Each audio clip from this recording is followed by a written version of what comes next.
if you would have pitched all that you've just said to me for a movie treatment, I said, Jeffrey, stay in your lane, please. This is ridiculous. This is stupid conspiratorial nonsense. And we've had enough of your Alex Jonesing for the last few minutes. This is Cyprian, the crypto savage, formerly known as Vin Armani, and you are listening to Coin Fugazi. Of course, that's a Fugazi. All right? That's a Fugazi? How do you know it's a Fugazi? You looked at it for 2 seconds. What, it's a fake? Yeah, I know what a Fugazi is. It's all a Fugazi. You know what a Fugazi is? Fugazi, it's a fake. Yeah, Fugazi, it's a wazi, it's a woozy, it's a fairy dust. It doesn't work.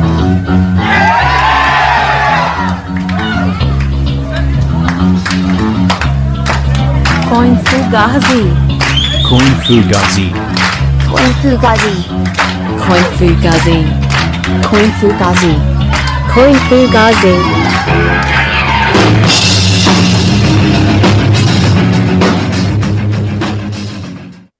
Welcome back to We Have Decided to Liquidate SBF, FTX, CZ, and a week that shook the world, Satoshi created.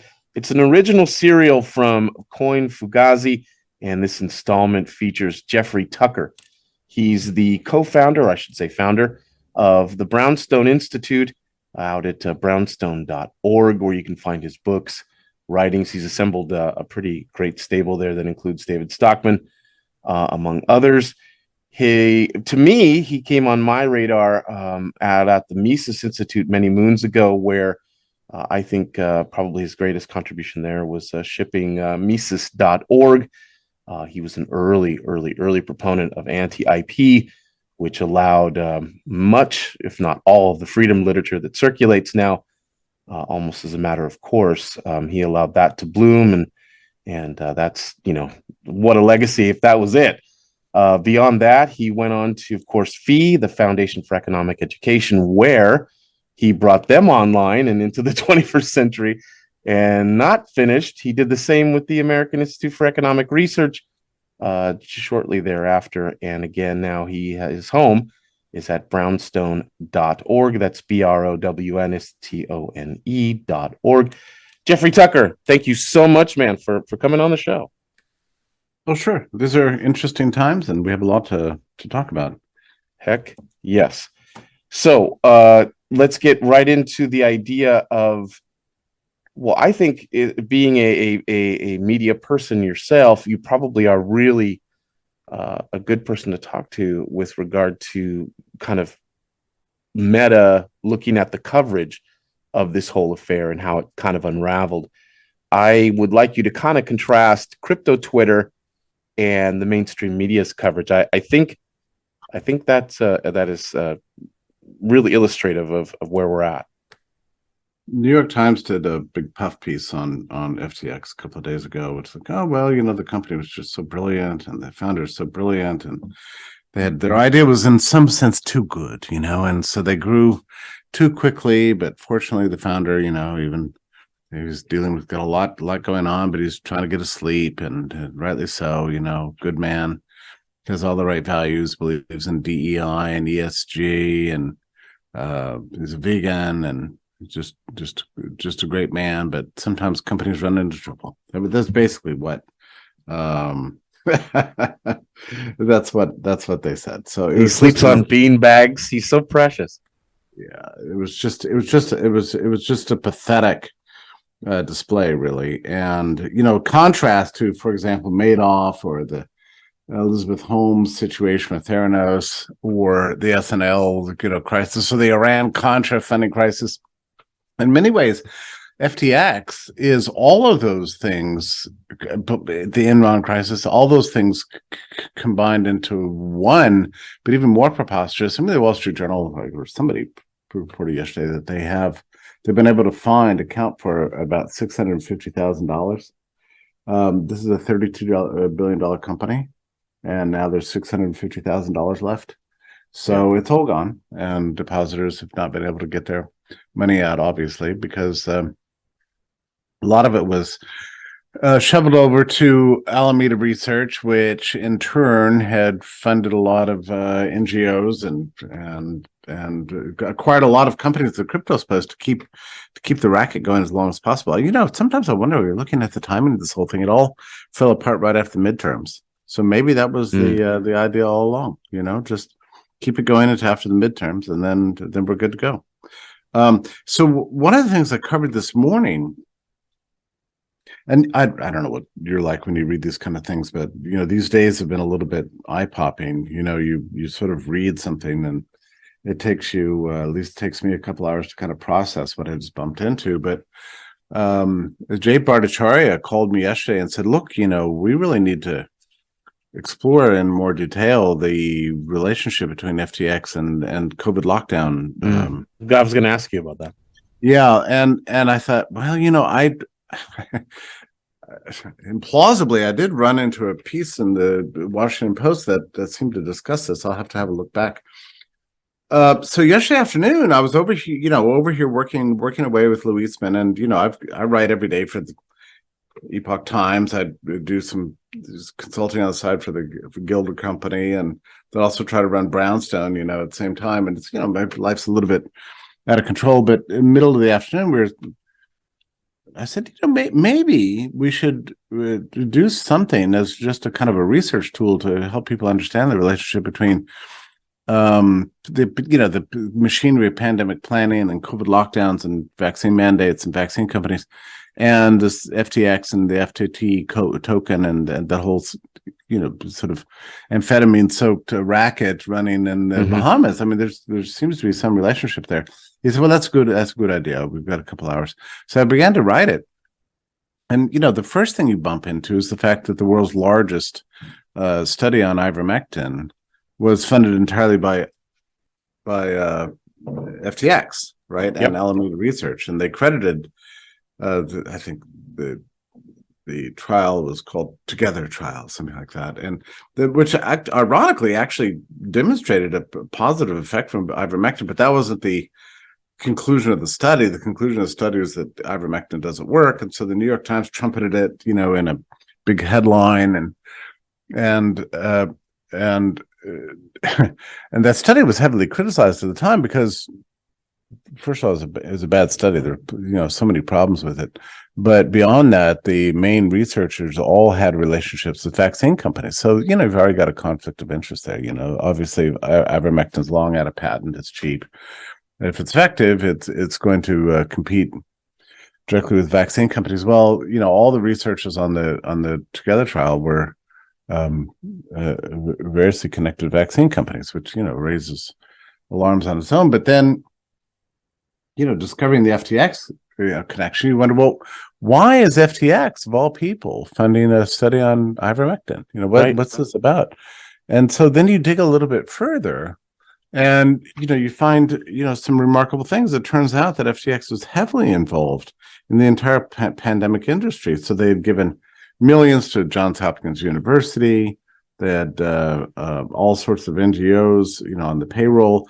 The founder, Sam Bankman-Fried's brother Gabe, ran a 501c4, which is kind of a lobbying organization, to drum up support for $30 billion of spending of pandemic planning by the Biden administration. So he had received a bunch of money from FTX too. So they're hip deep in this whole pandemic planning racket, which is the term we use for being in favor of lockdowns and vaccine mandates and that sort of thing. So the Washington Post runs this story, and I just have to read this sentence because it's extremely revealing. The Washington Post doesn't usually talk like this. So in a news story, they write the following: the shock waves from FTX's freefall have rippled across the public health world. The whole world of public health? Where numerous leaders in pandemic preparedness had received funds from FTX funders or were seeking donations. Now, that's extremely interesting. I mean, the whole public health world was in the pay of FTX. and so their collapse has led to shockwaves that they're not going to get the money, or they're going to be exposed as being on the payroll of a scam artist. Seems like that's what that suggestion. Then they went ahead and filled in some details, that all the funding for public health programs and ballot initiatives in California, biosecurity experts getting $150,000, $200,000 grants, $1 million grants. They've all canceled their programs. The FTX Future Fund, $10 million to Helix Nano, a biotech startup seeking to develop the next generation of COVID vaccines and so on. They gave money to a guy to write his some lockdowner scientist to write his memoirs and so on. I mean, so they were hip deep in the whole COVID racket. So I'm looking at the situation going, this is all too poetic in some way, so you've got to get this sort of weird coming together of a crypto scam company that had become the second largest exchange in the whole world in 3 years. Yep. During the lockdowns, during which time they roped in everybody from Tony Blair to Katy Perry to Bill Clinton, bought naming rights to some sports team. I can't keep up with sports, and and in a stadium in Miami. Yeah, that's where your conference is going to be at in Miami. Yeah. It's the Miami Heat. Their basketball team, sports arena. Mm-hmm. Right, so it's named the FTX Stadium or something, and it turns out that FTX was a major funding source for the COVID lockdown propaganda. So, and I was talking to Bhattacharya about this, and we've all had this strange sense for years that there's something gravely artificial and strange about the world. The Great Barrington Declaration consists of nothing other than 3 earnest scientists saying normal sort of sciencey things that everybody used to say, and not exactly Galileo level stuff here, right? It was like right. And so you're talking now. You're speaking about the Great Barrington Declaration, but and Jay Bhattacharya, for people who don't know, is out at Stanford, right? Yeah, that's right. So immediately when that thing came out in October 2020, it didn't say anything unusual. It's just a normal statement of public health. Francis Collins from the NIH, along with Anthony Fauci from NIAID, whatever, National Institute for the Infectious Disease, and also a biosecurity guy, ordered a devastating takedown. Within hours, a Wikipedia page went up, attacking the Great Barrington Declaration, directing everybody to the attacks on the thing, and they were accused of accepting dark money, which I can promise you is just simply not true. I mean, we put this together on the fly. The guy who developed the website wasn't paid a dime to do so, and he now works for Brownstone Institute, Louis Smith. I mean, if there had been dark money, I might have accepted it, but there wasn't any. It's just crazy. There was no money. And the irony, which I think you're getting to, is these guys were probably all on the take in one form or another. Probably all on the take. I mean, how else do you account for? I mean, it was the strangest thing.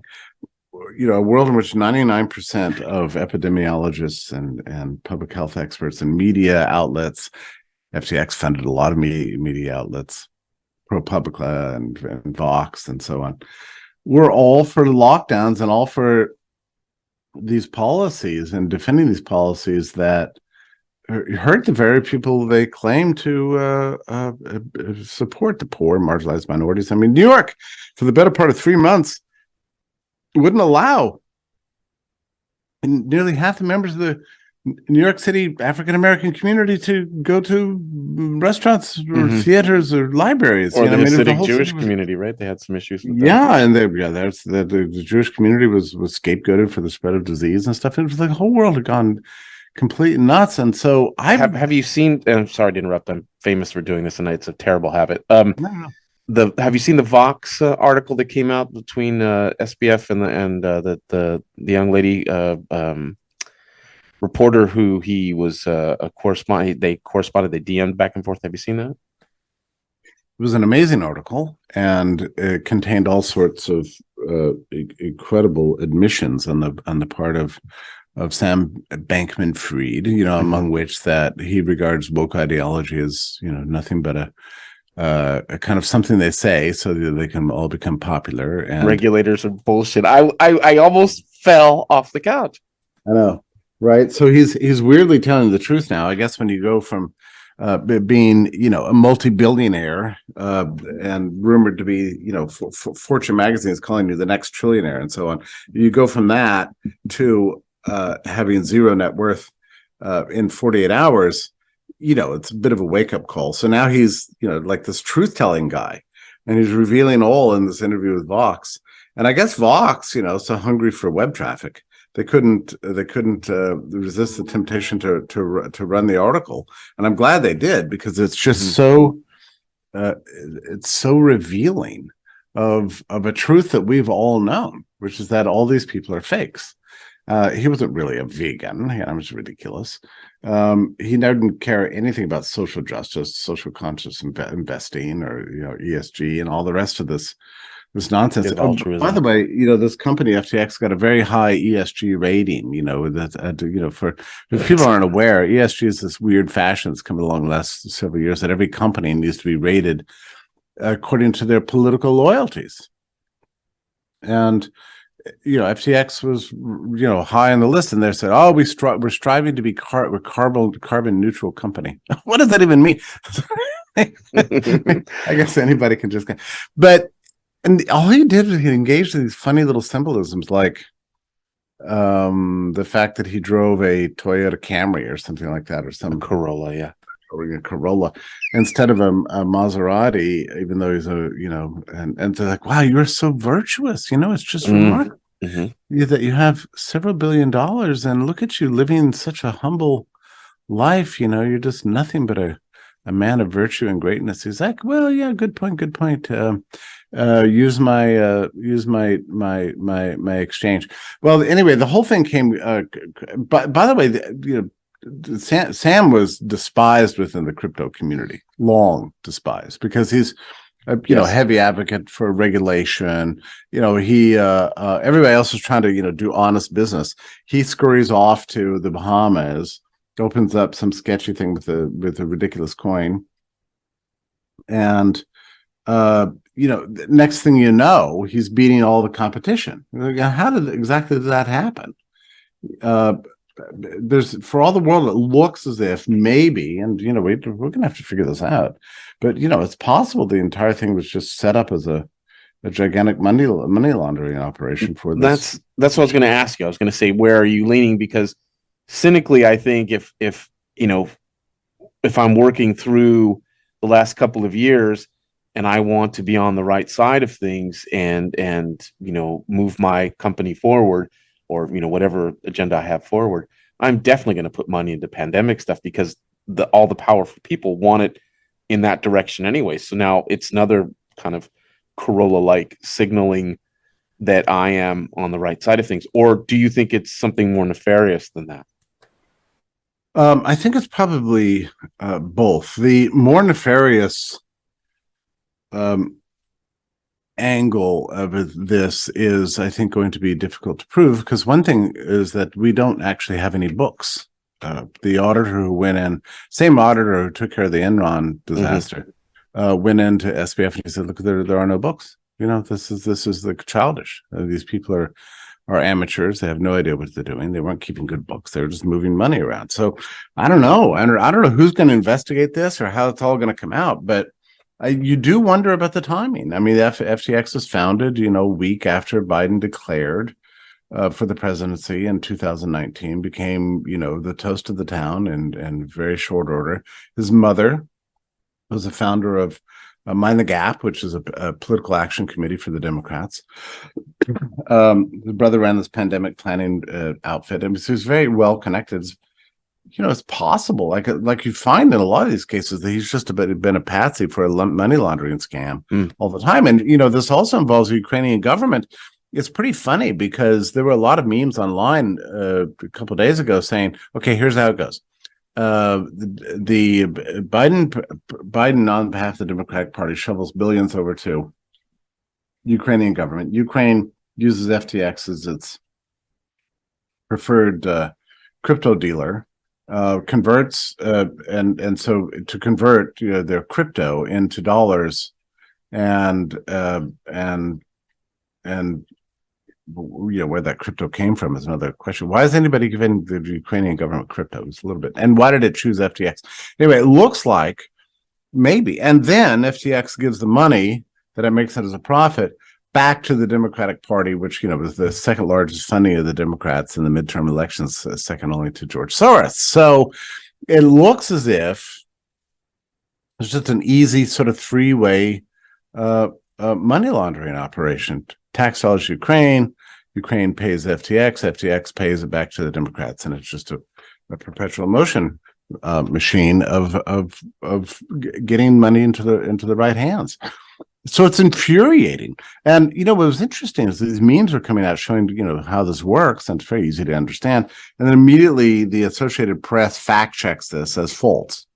If you read their fact check, they say things like, well, honestly, Ukraine only used FTX as a crypto exchange for a mere 2 months from March to April. That's not enough time for it to be anything substantial. And they only used it to convert their own crypto assets to dollars. Well, where do they get the crypto assets? I mean, I'm just Brownstone tries to raise crypto. I mean, most crypto people are pretty darn stingy, actually. It's not the most generous community in the world, So the idea that Ukraine would have had a major problem of converting their crypto to dollars and just happened to choose FTX as the funding source, which happened to be connected to the people that are giving Zelensky billions of dollars.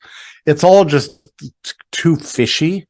And it's funny that not even the fact-checking organizations could seem to cover it enough to make their claims of that this claim is false to be plausible. There's something going on here, and maybe a lot more than we know. And what it's going to be interesting, I'm particularly interested in the COVID angle, obviously, to find the depth and breadth of the scandal here is, which I hope will be coming out soon.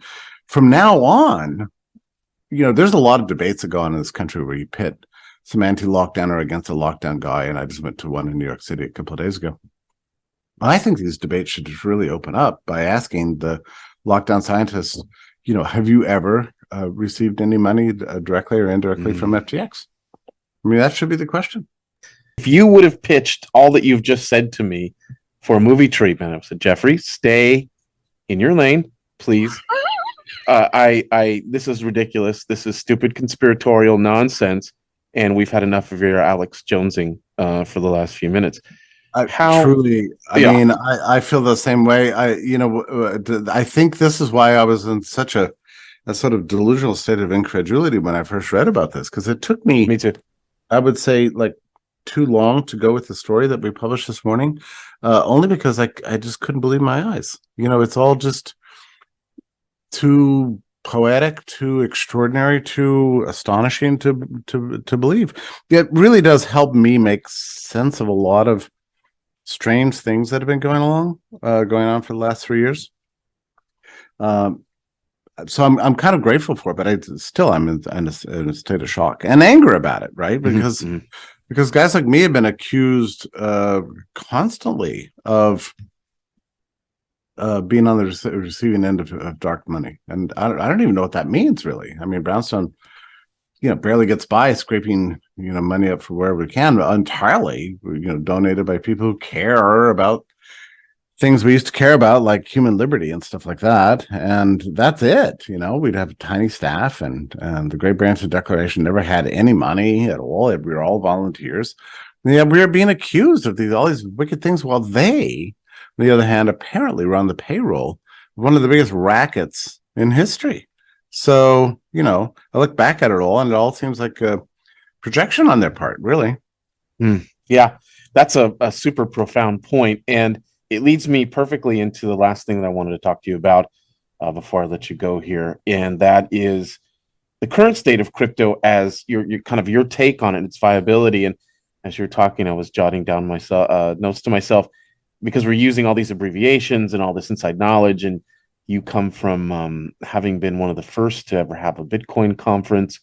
You certainly brought me into that. Thank you, by the way, into Bitcoin, and you were sort of known as a major ambassador for many years. And so, how do noobs like now find their way into crypto with all these abbreviations, the DeFi's and the NFTs and the all this other stuff? When you and I guess me more than you, but especially you, kind of found your way in through the medium of exchange meme.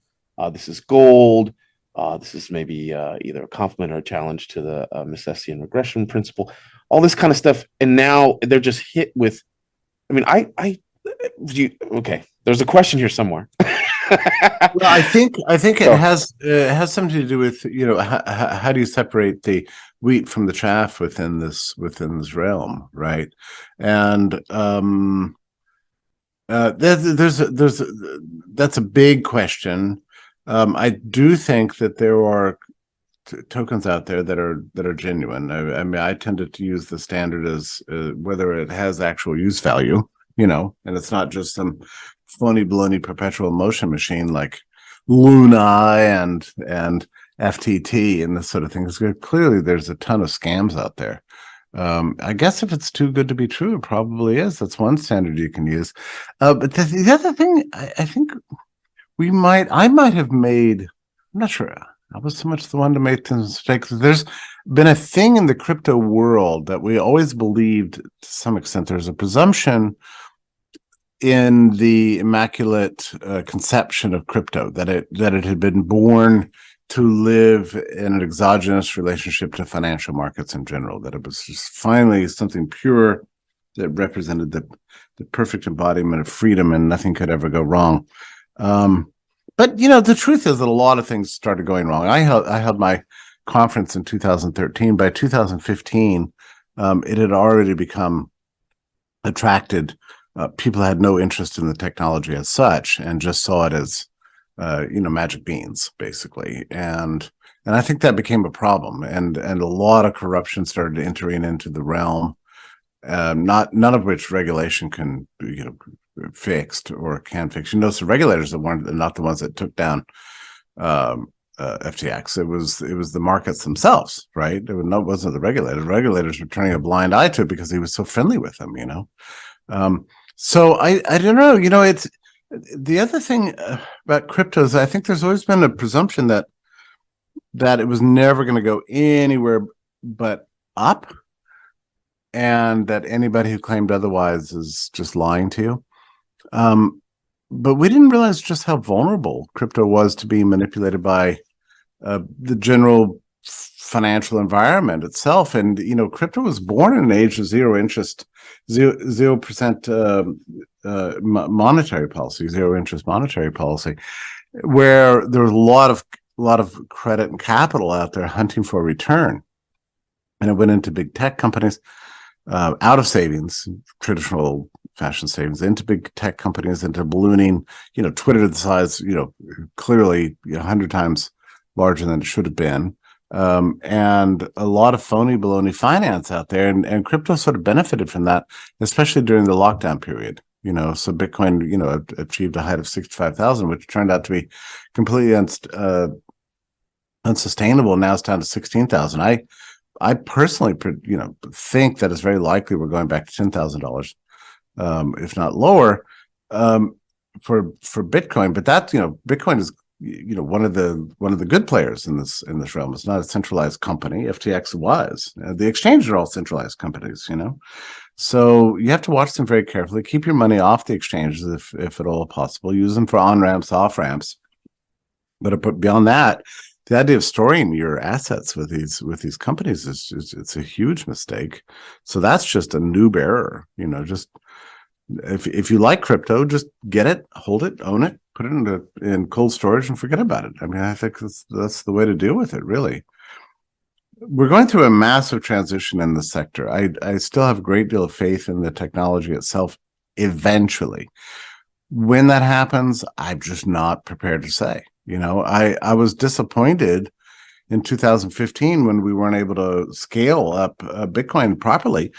And it really did kind of a moment in time kind of passed us by, because then it was around the same time that we started getting much better, I would say, like trusted payment systems, everything from Square to, Venmo and you name it. There's Zelle and all these things out there now that can perform the functions that crypto was originally innovated to perform, and are doing it in a way that's really discouraged adoption. And the other thing that has discouraged adoption, of course, was that the biggest network and the most highly branded coin out there, namely Bitcoin, couldn't scale because of the throttling of the block size, which is I think that Roger Ver did exactly the right thing with his involvement in that initial forking in 2015.